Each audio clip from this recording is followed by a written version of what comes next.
মাধ্যমিক পাস করে যারা বাইরে কেরালা খাটতে গেছো, হ্যাঁ, যারা বাইরে কাজ করতে গেছো মাধ্যমিক পাস করে, বাংলার ছেলেরা, তারা সকলে কিন্তু এই যুব ভাতা পাবে।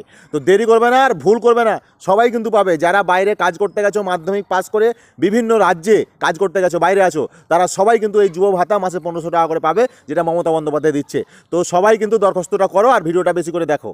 পশ্চিমবঙ্গের তথা বাংলার যুবকদের জন্য ব্রেকিং নিউজ। হ্যাঁ, এই যুবসাথী প্রকল্প আবেদন শুরু হয়ে যাচ্ছে। ক তারিখ থেকে আবেদন শুরু হচ্ছে, কি কি ডকুমেন্ট জমা করতে হবে, সবই থাকছে আজকের এই ভিডিওতে। আপনারা জানেন 2026 সালের বাজেটে মমতা বন্দ্যোপাধ্যায় বাংলায় লক্ষ্মী ভাণ্ডার, আশাকর্মী এবং সিভিক ভলেন্টিয়ার ও অঙ্গনারী কর্মীদের বেতন বাড়ানোর সাথে সাথে নতুন একটা প্রকল্প এনেছে, যেটার নাম হচ্ছে যুবসাথী প্রকল্প।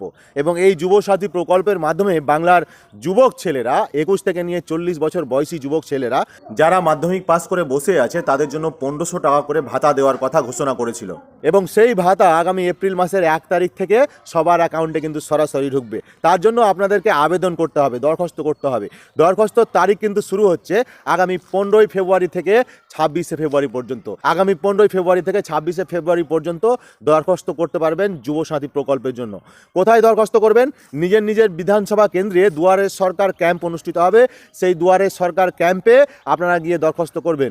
এই দরখাস্ত করতে কি কি কাগজ জমা করতে হবে, তাই তো? কি কি কাগজ জমা করতে হবে এটা মাথায় রাখতে হবে সবাইকে।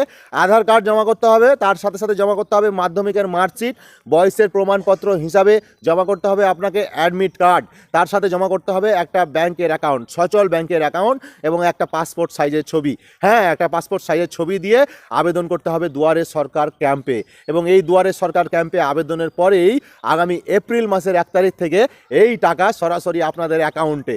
এই যুবসাথী প্রকল্পের টাকা বাংলার যুবকেরা পাবে 5 বছর ধরে। হ্যাঁ, যতদিন সে চাকরি না পাচ্ছে ততদিন পাবে এই টাকা আগামী 5 বছর ধরে। এবং এই টাকা সর্বোচ্চ, চাকরি না পেলেও সর্বোচ্চ আগামী 5 বছর ধরে কিন্তু 1500 টাকা করে মাসিক ভাতা বাংলার নেত্রী মাননীয় মুখ্যমন্ত্রী মমতা বন্দ্যোপাধ্যায়ের পক্ষ থেকে পাবে। তো খুবই একটা বড় ব্রেকিং নিউজ এটা বাংলার যুব সমাজের কাছে। তো অবশ্যই ভিডিওটাকে বেশি করে শেয়ার করে দাও, যাতে বাংলার সকল মাধ্যমিক পাস যুবক ভাইরা এই প্রকল্পের আবেদন করতে পারে এবং সুবিধা নিতে পারে। তো দেরি না করে, যারা বিশেষ করে বাইরে আছো, মাধ্যমিক পাস করে ভিন রাজ্যে কাজে গেছো, তোমরাও রেডি হয়ে নাও। সমস্ত রকম কাগজপত্র রেডি করে দুয়ারে সরকার ক্যাম্পে তোমার বিধানসভাতে কখন অনুষ্ঠিত হচ্ছে সেটা লক্ষ্য রেখে অবশ্যই কিন্তু দরখাস্ত জমা দাও এবং এই প্রকল্পের সুবিধা নাও। ভিডিওটি শেয়ার করে আমাদের সঙ্গে থাকো।